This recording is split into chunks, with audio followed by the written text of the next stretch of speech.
is life over at Rick Macci Academy? Nah, listen, everything's on fire. It's on fire. I on the court today at 6 and got done at 10 and came home, took a shower, and ready to dive in with you and talk about a lot of good stuff. Yeah, is it on fire because it's so hot, or is it just generally lots to do? It's always on. It's always hot, but I've been outside for so long. I'm like a lizard, so I'm kind of used to the heat. So it doesn't bother me. But no, we have the Battle of Boca every weekend. We have a tournament every weekend. So that's 52 tournaments. There's like 150 people in the tournament. Um, so that's this $10,000 prize money. Then there's a $25,000 UTR event going on at the same time.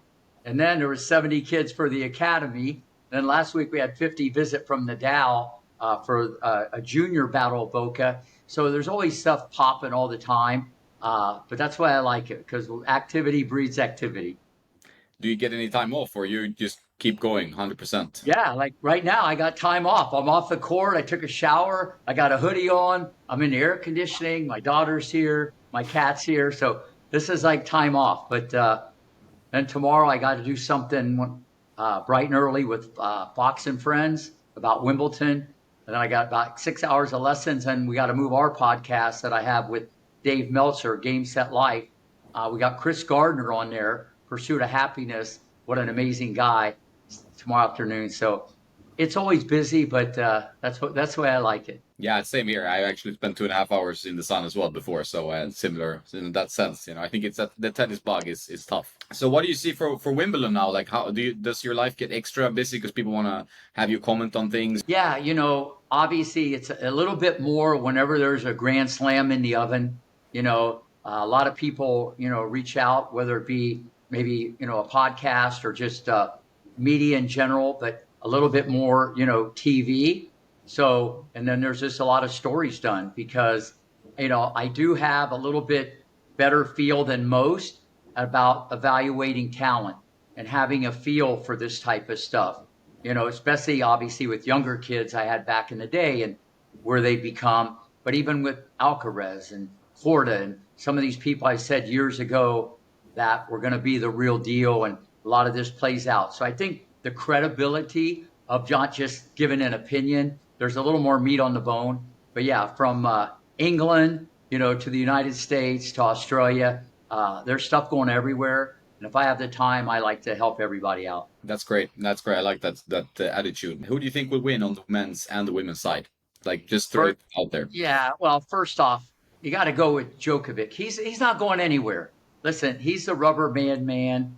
He moves on grass. Listen, he hasn't lost on grass in 6 years. He has 10, he has 23 Grand Slams in his pocket already. 10 Australian, 7 Wimbledon, 3 French, 3 U.S. Open, 94 singles titles, 389 weeks. He's been number one 7 different years. Okay, he's only lost a few matches since 2014 at Wimbledon. So you just gotta go with him, especially 3 out of 5. But as you know, grass can almost be a different sport. You get someone has a big serve, but they're getting it in. That's important. You got to get it in. A lot of guys are the big serve at the right time. You win a few breakers. Anybody can beat anybody. But I would go with the Joker, number one. A month ago, I had Sinner in there. I love how he moves on grass. He's authoritative. He went 5 sets with Joker before. I kind of like it, even though his serve's not super big. I think that he could do damage once he gets into the tournament. And to tell you the truth, who's kind of blown me away, or I would have been out in front of this a little bit more, is Alcaraz.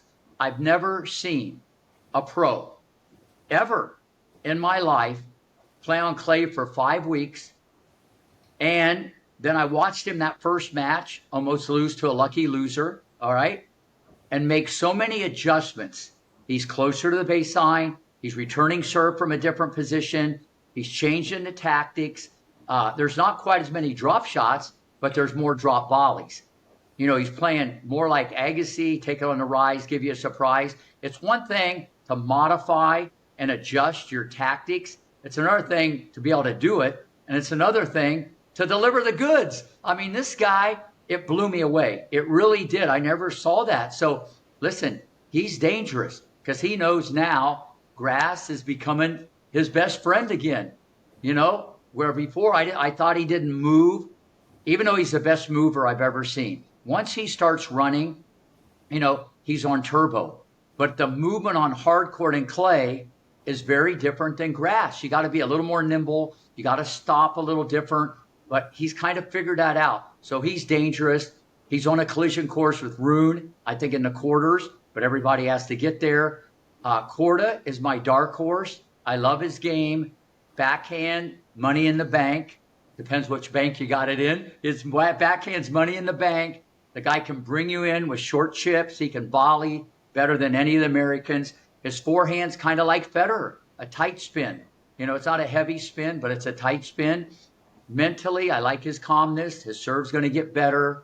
Great pedigree. Both his parents played pro tennis. So he would be one that I definitely think's in the mix. So those would be the ones I'd be on the lookout for. But as well as I do, at Wimbledon, anything can happen. But you got to go with Djokovic. I mean, look what the guy has done. All right. So now, all that being said, over to the women, it's a little different.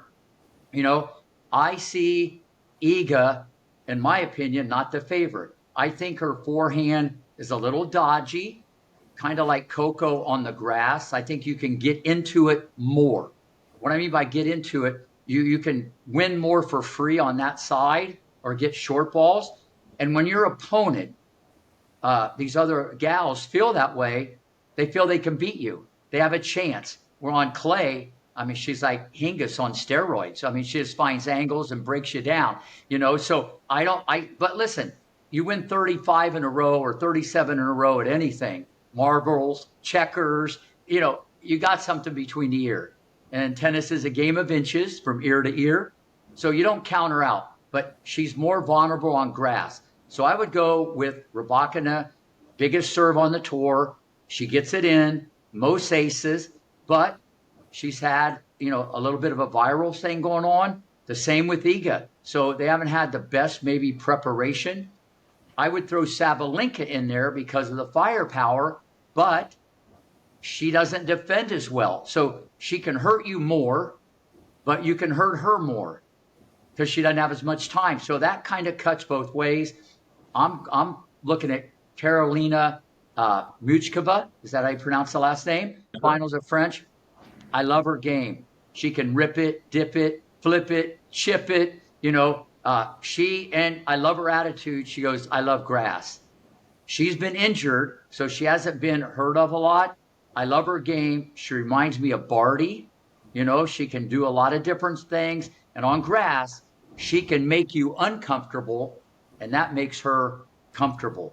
Now, also, Kvitova, she won this thing 7 years ago. She hits very hard and flat. Okay, she can hurt you. And she just won, I think, Eastbourne or Queens or whatever. So she could do damage also. But those would be the ones I'm on the lookout for. But we got a blockbuster first round match between Coco Gauff and Sonia Kenin, one of my old students. You never count out Sonia. You never know what's going to happen there. So that's going to be a tough first round match. But once again, I think this year's Wimbledon, with all the backdrop with the women, wide open. Yeah, it definitely looks that way with the men's being pretty much centered around Djokovic and Alcaraz. I wanted to ask you, maybe you saw the semifinal between them in the French Open. What happened with Alcaraz there in this end of second set, beginning of third set, when he had what looked like cramps, but it was. I mean, for most people, it seems to be the most alarming thing with Alcaraz that his body kind of breaks down more than anything else because he seems to get everything else right, pretty much. Well, I think you and I talked about it. If not, I probably talked about it with 100 other people. The only thing that's going to stop this guy is injury. He moves so violent. He's an acrobat. He's a gymnast. There's a lot going on there. Then you got to throw in the diet and it's going to be more that, in my opinion, because he's checked every other box. Okay. And then when you throw in the mental stress of a Grand Slam in the moment, that can bring on cramps, how pressure can affect things like that. So that's something they're going to have to get their hands around. But the injuries are going to be a big thing because it's almost like Zion Williamson. I don't know if you follow the NBA. I mean, a guy is a freak of nature. No one that big, strong, quick, and fast that can jump that high, but it cuts the other way because he's always injured because his body can't handle it. I know it's a different animal and a different sport, but there's common threads there. And so I think he has to be careful with that. But at the end of the day, the world has never seen anything like Carlos Alcaraz. I've done this a long time. I've seen players, I've told this to many people. He's a combination of Federer, Nadal, Djokovic, and Agassi. He's all wrapped in one, generational talent. Okay. He can do it all. And the wild card, as I tell people, he's a Broadway performer. He'll do a 20-ball rally, miss, and smile at you. I mean, the guy loves pressure. He's had it all thrown upon him by people like me and you. Everybody's anointing him, where this can go. We're not going to know maybe 10, 15 years from now where this is heading. But the guy's amazing. And what I really love about it, he's a great role model for children. He's a great role model as a human being. So he's checking a lot of boxes, and he's not only changing the way the other pros have to play, because they're adding more tools to their toolbox. Let's face it. You've never seen more drop shots in the last 2 months than you have in your whole career. Everybody sprinkle it in, the drop shot. It's okay to do it. Where before, if you missed it, what are you doing, you knucklehead? Why are you trying that shot? Now it's like on the menu. It's a copycat thing. He's the leader in the clubhouse, but he's transforming the way people teach the game. And that's usually the way the world goes. If you're the king of the mountain, okay, people just want to follow that. But this guy's unbelievable. He's only 20, and the best is yet to come. Yeah, I agree. Now let's hope he stays healthy. When it comes to the American players, you mentioned Korda, which I also believe is one of the fantastic mover, an efficient mover. But there's also Tiafoe, for example, and a bunch of other players. Besides Korda, do you see anyone can be a threat to actually go deep in the draw or maybe hurt Djokovic or make an upset somewhere? Absolutely, absolutely. Francis Tiafoe, listen, he believes now. And when you believe, there's more likelihood you will achieve. He's in the top 10. He wants to stay there. He's always been a great athlete. He's been pretty solid off the ground. He kind of has a little bit of the shake on the forehand. It's a weapon, but it can also be a little bit of a liability. He can volley, he can chip it. So there's versatility there, but now the mental part, it's taken a while to get there. So yeah, listen, the way the draw breaks, he can win a slam or two. He can make a deep run. The same with Taylor Fritz. I don't know if he's as good on grass, but he's rock solid with the serve, the ground strokes. So he's not going anywhere either. So those are the Americans that, I really like. Tommy Paul's a great athlete. He can do some damage, but Francis and Fritz could go, as far as the draw will let them. But listen, Korda, in my opinion, is the most talented. Then it's a matter what you do with the talent. And if you can exploit the talent, like an Alcaraz, Nadal, Djokovic, Federer, then you're going to contend for Grand Slams. And I think Korda will win many. Yeah, I agree. Do you think there's any chance that Djokovic might stumble in some way? What do you think is his biggest pitfall? Because it looks like it's kind of open sailing road, at least, until maybe Alcaraz, for example. If Alcaraz gets there. No, I think the biggest thing, it's someone's style of game. The first thing you got to do is you got to get into the joker's head. Easier said than done. You know what I mean? Because, he hits quality off of quality, where the rest of the world might have to chip it or lob it. He can counterpunch and deliver the goods back even better. And Alcaraz does that too. They're a different breed. Alcaraz is even another level up. I think someone with a big serve, if they can stay close and luckily grab a breaker and then maybe grab another one, okay? And I know that's a lot to happen. Anything can happen. But it's going to take someone with a big serve to win 3 points. You know what I mean? And not really play as much the actual game of tennis, but one and done. Or, one ball and bang, because the longer the rallies go on, Djokovic is a machine. You know what I mean? And another thing, since it's 5 sets for someone to beat him, 3 out of 5, they got to get a lot of free stuff. And that's why I keep going back to the serve. A lot of big servers out there, but unfortunately, they don't get it in at the right time. Yeah, exactly. It's always the mental part of actually hitting the best serve at the most critical moment. Absolutely. Yeah. And I don't think there's been many better tiebreak players than Novak, for example, and looking at his stats. And your opponent knows that. You work and work and work. Now it's the moment of truth. And you're playing, in my opinion, the GOAT from Serbia on Mount Rushmore. Goats like mountains, so he's on Mount Rushmore, in my opinion. And your opponent knows that. You know what I mean? Because you went 3-all, 4-all. Now tiebreaker. Now all of a sudden it's like moment of truth. You know what I'm saying? So that's more pressure on the other guy to deliver. Listen, we've seen people step up, even though long ago he did retire with the shoulder or elbow problem with Burditch. And then Sam Querrey, I think back in the day, played amazing and beat him. But listen, the guy hasn't lost in 6 years at Wimbledon.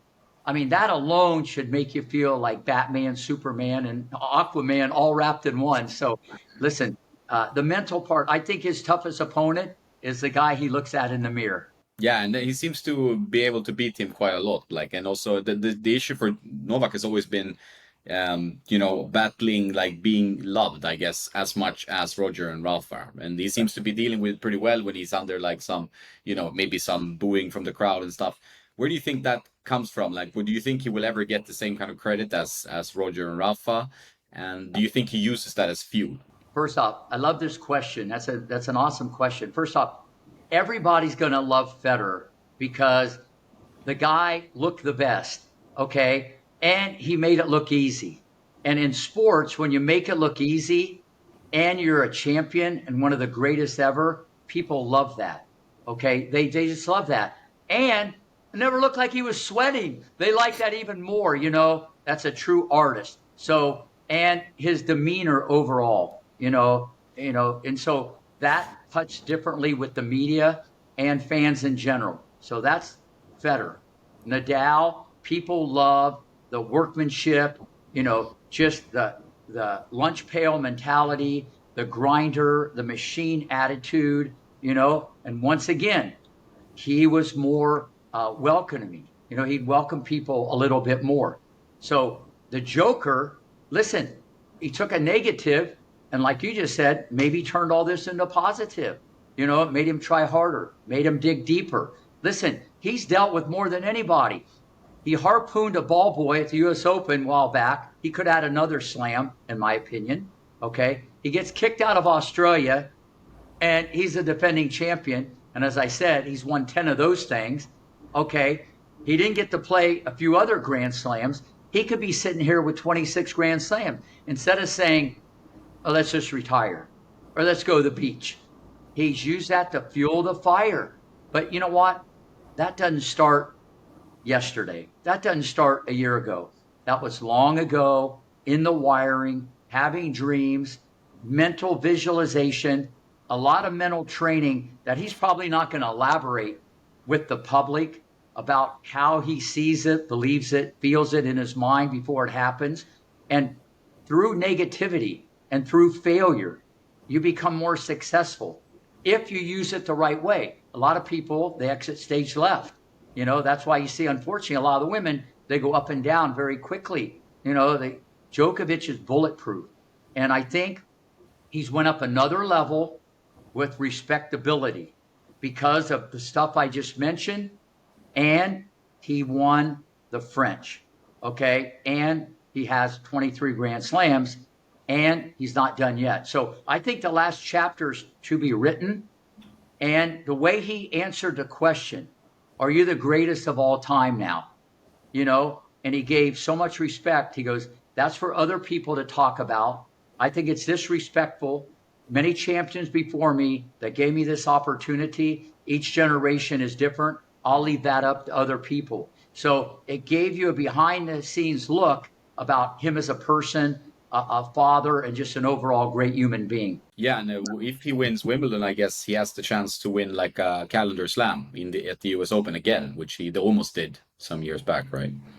Yeah, no, listen. Well, first off, if he wins Wimbledon, even though I think he is already, he will be the greatest grass court player of all time.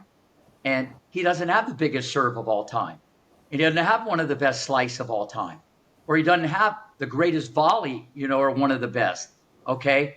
He's nimble. It's footwork. It's his mind. I just think it shows you he might be the most complete player of all time, because it's not even about the surface as much as it is about him and his capability.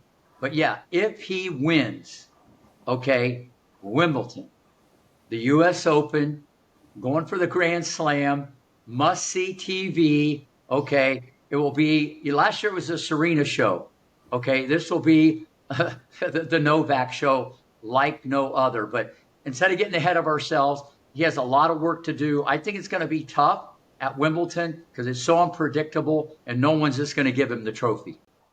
Yeah, that's true. You always have to fight it out, and then the first rounds can be treacherous. If you're the favorite, and he's always shown a willingness in his career to look for like different solutions, like the dieting, going vegan or whatever, gluten free, everything he's trying, hyperbaric chambers, all that stuff.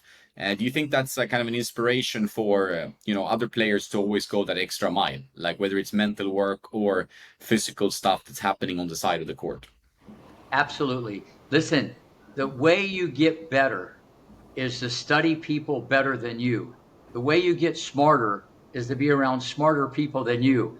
I mean, this guy's going to go down as the greatest male tennis player ever to hold a racket. Everybody should take a page or two out of his playbook.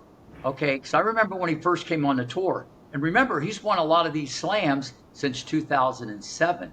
I mean, I think Federer had 13 by then or something. So, he's done a lot in a shorter period of time. So everything he's done, from changing the diet, to everything that you just mentioned, and we don't even know half this stuff. Listen, this makes you stronger. He has that Kobe Bryant mentality, the Mamba mentality. You know what I mean? Who knows? The guy he might get up earlier than I do. I don't know. He probably gets up. You don't know what he does.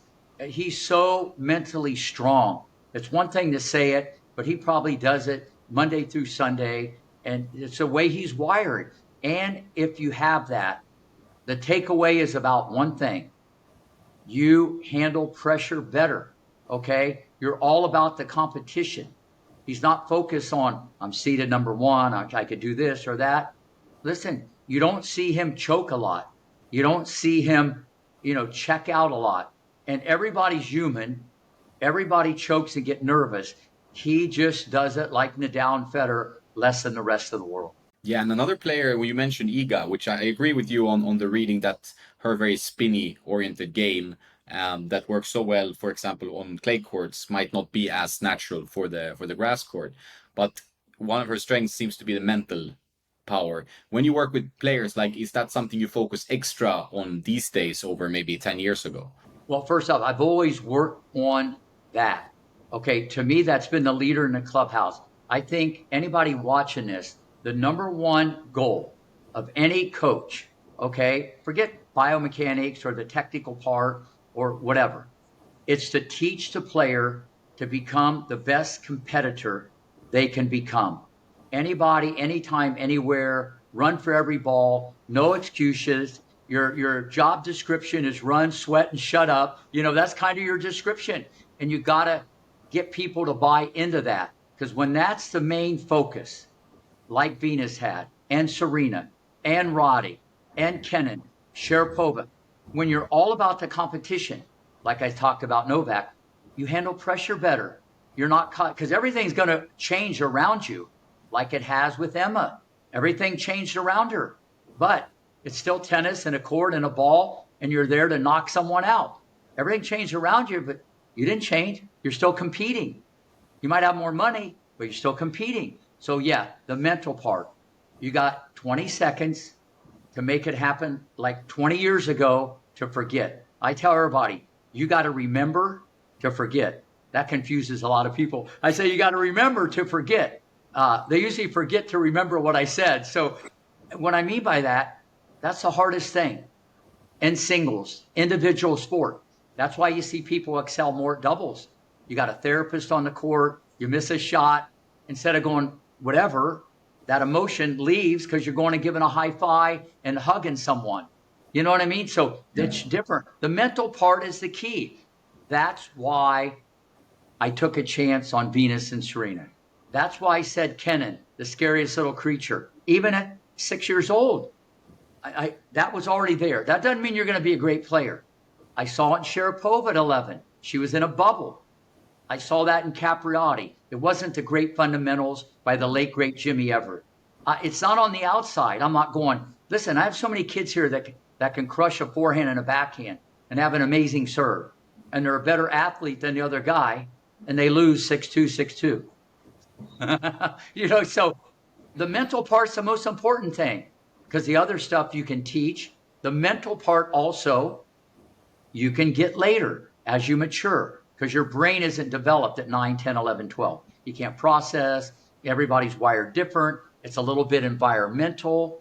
It seems like the Eastern Europeans are, a little rougher and tougher and can take a punch more at a younger age. But I don't get into that. But that's what I look for. If that's kind of out of the way, boy, that's a big thing you don't have to worry about. But you can get that later, and I've seen that with a lot of kids. Do you think that generally kids and players growing up in these days are softer than they were maybe 20, 15, 10 even years ago? Do you think the society makes them softer? Yeah, 100%. And unfortunately, it's not their fault. It's like if someone comes to the academy and they're 15 minutes late and the coaches keep telling them, hey, you're late. I always tell people, if you're late, you'll never be great. That's what I keep telling them. I told the coaches, go talk to the parent. They didn't drive him here, but they're always late. I want you to be consistent, but not consistently late or wrong. So I guess what I'm trying to say is it's the parents. You can't have your kid rough and tough and competitive, and then, yell at them and they didn't do something good. And then you go to the mall and spend $500 on them. It doesn't work that way. You know what I mean? It's not the real world. And my experience has been when I've dealt with parents and they played in the NBA or National Hockey League or Major League Baseball or NFL or the Olympics, okay? I've had so many high-level parents that were crazy successful, and their kids played. It was much easier for me to leapfrog and get down to business because they got it a little bit more. If the parents have never played sports or they did dabble a little, it's tougher. But even those people, they want to do what's best for their kids. Listen, I get it. Everybody does stuff out of love. But sometimes by pampering, or babying, okay, you're creating a giant marshmallow, And you got to be hungry. Listen, you got to be hungry. Even what I do, I'm hungry, okay? Not because we're doing this podcast at lunchtime here in Florida. You got to be hungry. There's too many other people that want it. You got to be hungry. Now, you can have the other stuff like a Pagula. I mean, father owns the Buffalo Bills. They're a billionaire. It's top 5 in the world. So she kind of breaks that norm, what I said, but I'm generalizing. Absolutely. Kids are but the parents don't understand. And what I do, I try to educate the parents. I give a lot of speeches. I talk to the kids and the parent, but they want my advice. They take a lot of it because I'm probably more of a life coach just as much as a tennis coach, but they agree, they understand, they say they're going to do it, and the next day they do exactly what they want to do because you're not the parent.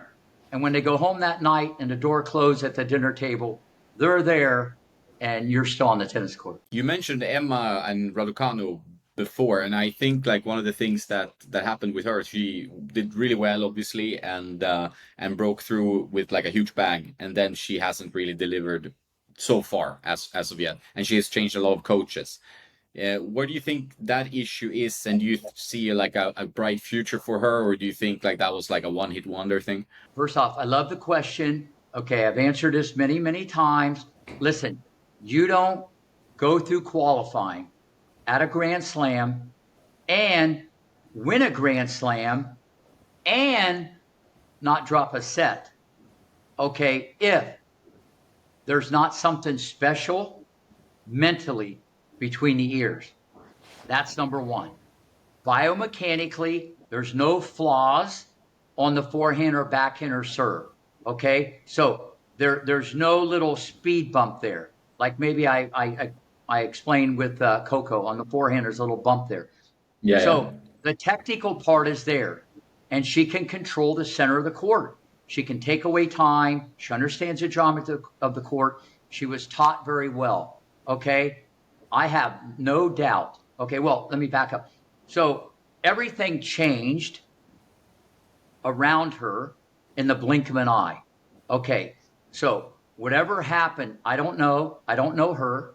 I did reach out to her agent to try to get involved with the team. I actually talked to the guy at IMG. So I could help her mentally, besides strategically, because it reminds me a lot, okay, of one of my favorite students of all time, okay, like my own daughter, Jennifer Capriati. Okay, Jennifer at age 12 won the national 18s. As a 12-year-old, can't make that up. A record since 1988 that still stands today. At 14, the generator was top 10 in the world. Big contract, the next Chris Evert, great American, and as you know, hit a speed bump. Everybody, it was magnified in the movie. It wasn't like that. Goes off the tour. Okay? You don't lose the game. You don't lose the talent. You lose confidence. You lose fitness.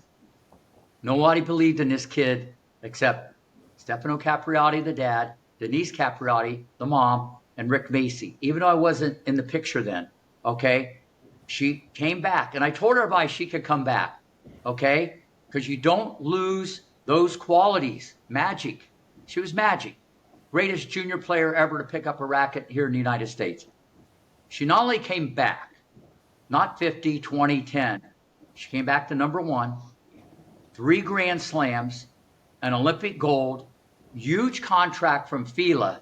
Now, you talk about a movie. You talk about, the comeback kid. That's Jennifer Capriati. You talk about the comeback kid in a movie. Now, relating that to Emma, Jennifer was doing lotion commercials and all these things as a teenager about skin products, and she's done pimples, So at the end of the day, her whole world changed, and that's not the reason with Jennifer. So listen, Emma's young. I'd love to get involved in the project. Okay, I don't travel. Okay, I can't travel. Maybe I could go to a Grand Slam. I got to run a business. I don't need a job. Okay, but to help her or Coco, like I do many other pros. Okay, I could help her so much, but I need to know what's in her head. I need to know what's going on with the parents. I need to know everything that's going on, because you don't lose the other stuff. Who knows? Listen, if you're not all in, you're all out. Too many people want to take your place.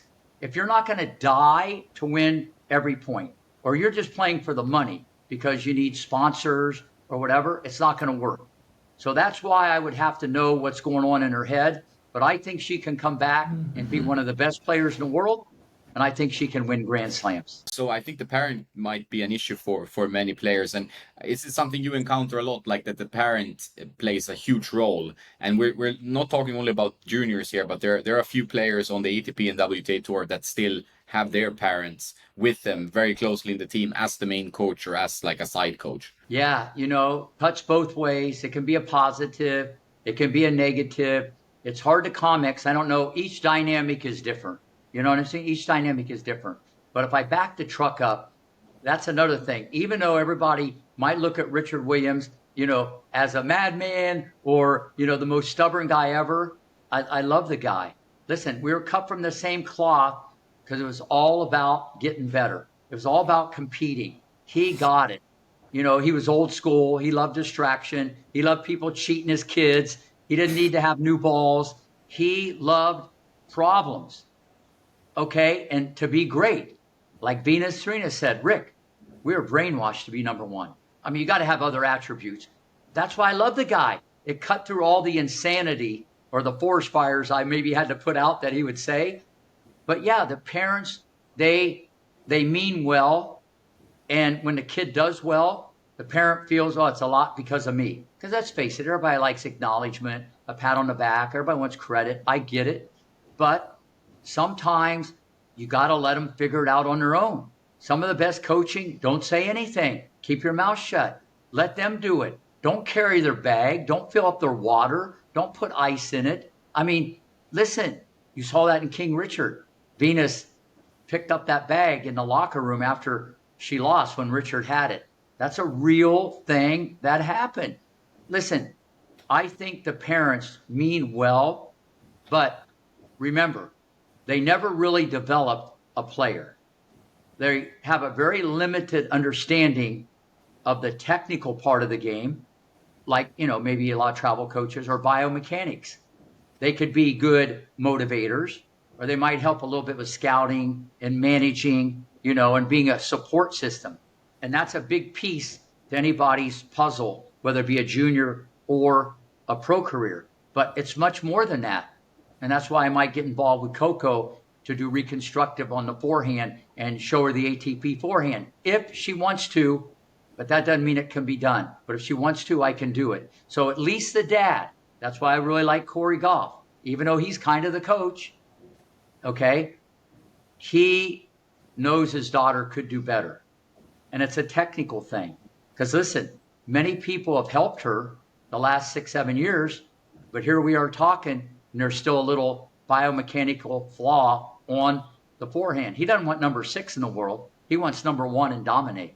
So yeah, the parent can be a positive, and a lot of times you're so close, you want that. The player might want that, but eventually, when you do it on your own, everybody listening has to understand this. When you do things on your own, for better or for worse, your head's going to get stronger. How important do you think it is to have more influences? Just like, for example, if you had the same coach for 15 years or your whole career growing up, do you think it's at some point you need to bring in extra eyes to your team? Well, first off, I guess it depends on, to some degree, the results. How they're doing. Are you improving? Okay, are you getting better just because you're a great athlete and you can run and fight and you're mentally strong? Are you getting better? Are your weaknesses getting solidified? You know what I mean? So I think it's good to have that stabilization there. Okay, but listen, nobody knows everything. Even if I do this with Coco, I might bring my partner, Dr. Brian Gordon, in just to get in high-speed video, and we would do this so I could make it a slam dunk. Because he has a PhD in biomechanics. I can explain it maybe a little better, but to cross every T and dot every I, but that's just the way I am. So to answer your question, I think it's good to have another set of eyes, but then again, too many cooks in the kitchen can spoil the food. So you got to be careful of that one.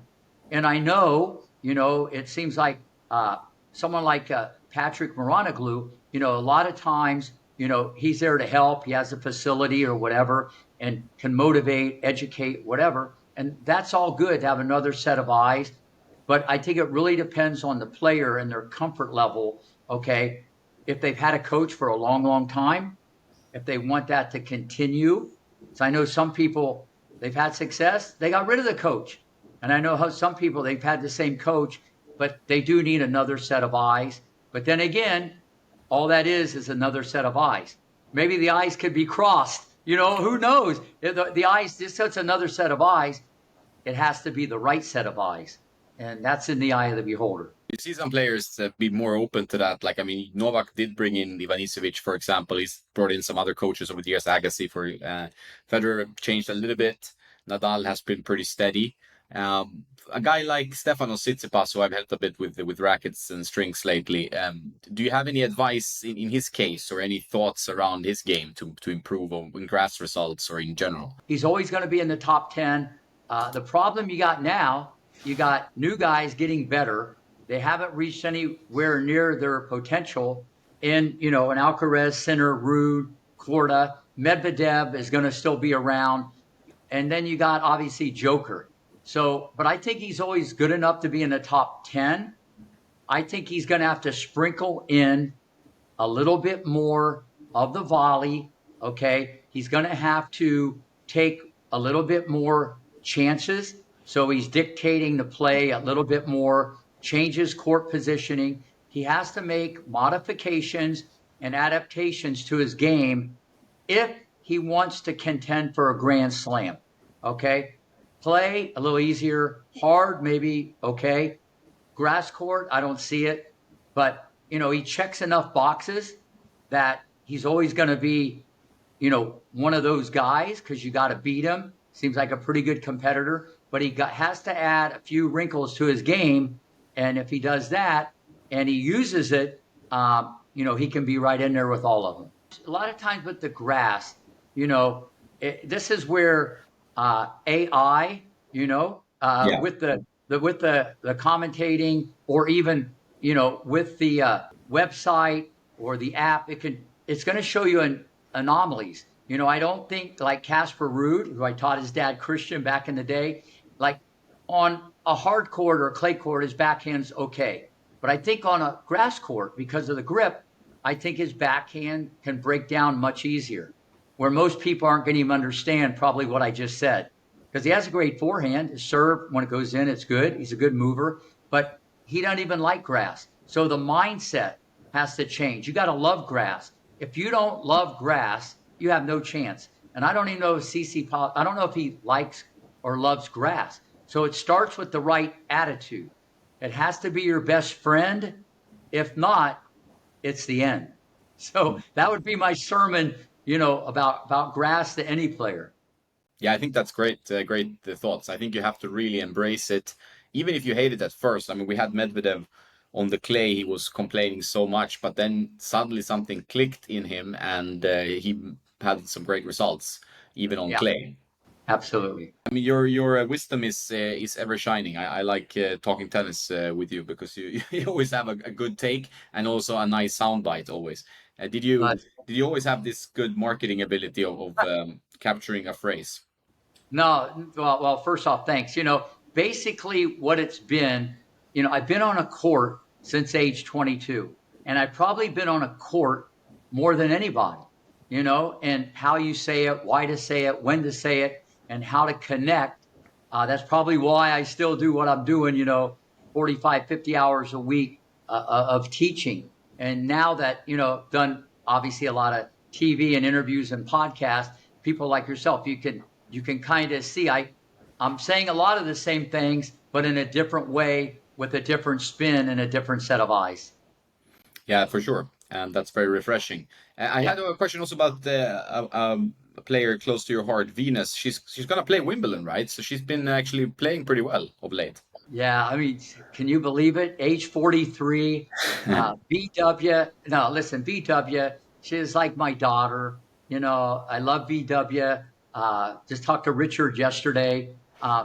Listen, it goes to show you, and everybody needs to understand this. We always make excuses. Oh, I need to play matches. I need more competition. Hey, and you and I both know that's a legitimate excuse for anybody. Okay. She's so good mentally, and she has that unbelievable fiber of Compton street fight. And she was injured at the Australian, and she hasn't played at all. Really, no matches. She played one, lost to a girl who never won a WTA match. Okay. And then she had Ostapinko on the ropes. Listen, you can't make this up. I just think that alone, brought people back in time, memory lane, how good the great Venus was, 7 Grand Slams, 5 Wimbledons, she beat Serena more than anybody. She beat her 12 times out of 31. So it just goes to show you that she's such a unique player mentally. Grass kind of makes you go forward. She gets more for free out of her serve. She loves playing on grass. I'm sitting here in my office, right up on the wall. There's an article from Angela Buxton in 1992 at Greenleaf Resort, because Venus and I used to practice 2 hours a day on grass, but it wasn't so much to prepare for Wimbledon. That was way down the road. It was to shorten the backswing as a developmental tool, get up to the ball quicker, bend lower. A good volley would be great. A bad volley would be good. And she loved playing on grass, but I use it as a developmental tool. But there's an article right here in my office. I can't make this up. I said, listen, someday this little girl from Compton is going to win 5 Wimbledons. All right. That might have been my best prediction of my life, because here we are all these years later, and VW won 5 Wimbledons. So listen, what she did has to show people how unique both her and Serena were mentally to be doing this for so long. And she hadn't played any matches or tournaments, and to be that competitive. And if you back the truck up to last year's US Open, Serena, all through the summer, didn't do a whole lot. She got on that stage, won her first round match. Okay. Second round, must see TV, packed house, Serena's farewell, Kvantova, or however you pronounce her name, 2 in the world, Serena takes her out. That people just don't understand. The mental part of these two girls is very different than anybody's picked up a racket. And that's why in 1991, I took such a big financial risk. I just saw something very, very unique and bizarre under the hood. And all these years later, I haven't seen that depth of competitiveness in 2 young girls in my life. Yeah, no, it's amazing, and it's so nice to see that she loves playing tennis. I mean, she doesn't need the money, so she's playing because she loves the sport, and at 43, she's still going strong. That's impressive. I'm glad you brought that up. I should have mentioned that first, because she just loves to play. She loves the competition. If Serena wasn't having a baby, she might be playing doubles with VW at Wimbledon. So yeah, they just love to play. Listen, Venus turned pro at 14. Serena at 16, and look, Venus is still playing. That alone just shows what a special young lady she is. It's heartwarming to see, especially that love for the game. And I wish her all the best. She plays Svitolina in the first round, so it's a tough but not impossible encounter for sure. Talking about a Ukrainian player, you have a Ukrainian girl. How's it going for her? We talked about her last time. It was a strong talent that you're helping out. Yeah, a few months ago, she went to Europe because she wants to play. She's going to play 6 tournaments. She's won 3 out of 4 in the 12 and under because, she's won 3 out of 4. I connect with her almost every day. I look at video. I'm making sure the technical stays in track because we did reconstructive surgery on her serve, the backhand, the forehand. Anybody that saw her before and now, even though she's a great little athlete and competitor, they cannot believe the difference in how she tries to play and technically how she hits the ball. They're like shocked. But she was with me 3 months every day. So this, the cards you're dealt at a young age, for better or worse, you could be dealt with forever. So she's doing great. She wants to play 6 tournaments so she can qualify for that big junior tournament in France in February or whatever. And then the focus will be more back to development and, just keep building your game. But she's on fire. She's doing great. I love everything about Sophia. You know what I mean? I love everything about this girl. And the biggest thing I love more than anything, I've not just made a difference in her tennis game, which to me is the easier part. Me and my good friends with Edge International, the management company that represents her, and I represent her personally, we've changed someone's life because you see the catastrophic insanity that's going on in Ukraine. She could be one of the casualties. I not only have changed her game so much and her mindset, I've just changed someone's life and the mother and the brother. Thanks to my good friends at Edge, we represent her and I represent her personally. But listen, it's the best feeling in the world and probably one of the best feelings. And I've had a lot of them in my career. But this takes it to another level just because of what's going on over there. And to give her a different set of eyes to look at life and to follow her dream. And for me to be able to be a part of this, and take this further, besides maybe help this girl become number one in the world, okay, which it would have never happened if she was there. And it probably would have never happened unless our paths would have crossed. It's probably the best feeling I've ever had. That's amazing to hear. I actually only have one more question because I know you need to eat as well because you're always on the tennis court and you're always burning for more tennis and bringing more Yeah. of Rick Macci magic to tennis. Breakpoint. Now it's out season 2 and some of the things we talked about today were touched in that series. Have you seen it and do you think it's like a good marketing tool for tennis in general? I've only seen some highlights. I really don't have the time, to sit down and watch that. I actually see it day to day, in my regular life.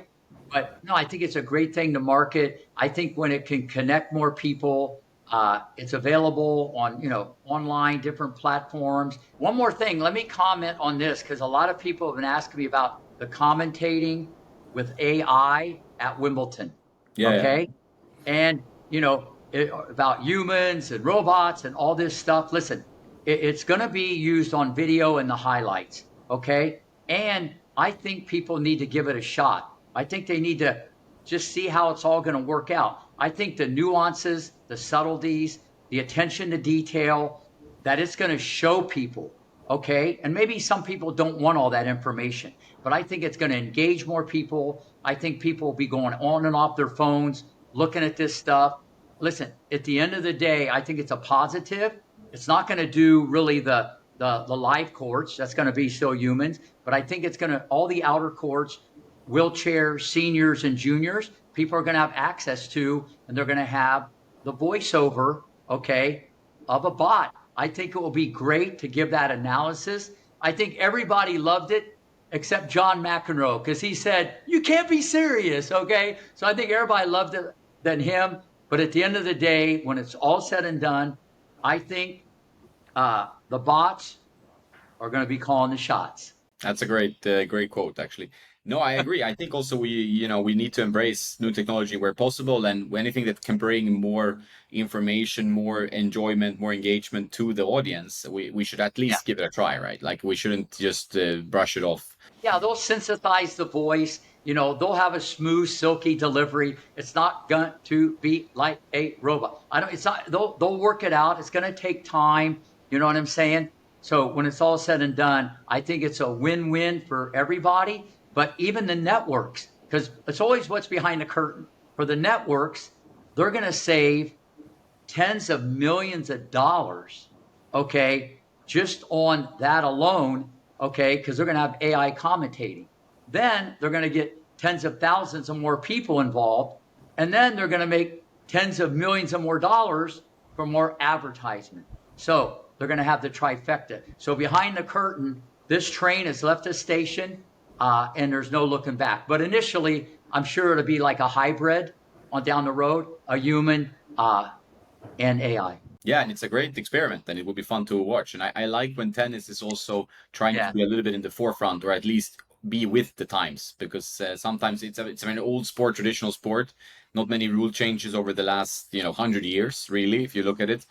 So it's nice that it does embrace new technology and new ideas going Absolutely. forward. They've already used this in the World Cup, NBA Finals, the Masters, and so I've kind of looked at some of this stuff. It's intriguing. I mean, for me and you who have more depth about kind of what's going on, with all these subtleties with tennis, but for the average person, I think they're going to get, if you want information, it's going to be information on steroids. I know you're a busy man, so I don't want to take up too much of your time. But I love talking to you. Talking tennis with Rick Mace is a gift, so I really enjoy it. I appreciate your time because I know how busy you are. And whenever you want to jump on again, we do it again happily. We'll definitely do it again.